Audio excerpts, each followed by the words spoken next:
plagued by a massive fine and a slump in its share price. Deutsche Bank needs to move quickly if it's to restore investor confidence. But the German lender's room for manoeuvre is limited, according to Reuters senior correspondent Ed Taylor in Frankfurt. Deutsche Bank currently doesn't have a very good equity story with which it can approach investors to persuade them to invest in the stock. That's the main problem they have. If the Department of Justice fine is too big, however, they may be forced to raise some money as an emergency step.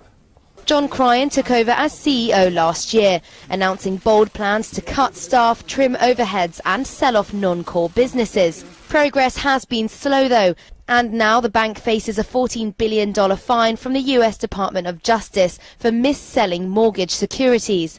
That's exposed a capital shortfall of between 5 and 10 billion euros. Deutsche says it has no plans to raise cash, but while the DOJ settlement might ultimately come down a bit, the bank could face other fines over suspected money laundering. All this could leave Germany's flagship lender with limited options.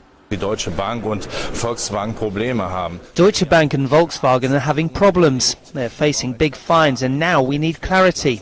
It must be made clear how high these fines will be. This impasse has a very detrimental impact on share prices.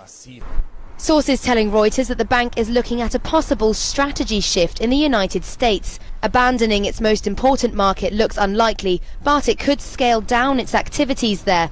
Deutsche's 1/5 fall in revenue in the first half looks a lot like the scale of the year-on-year decline Britain's RBS suffered 6 years ago. That snowballed to leave RBS a husk of its former self.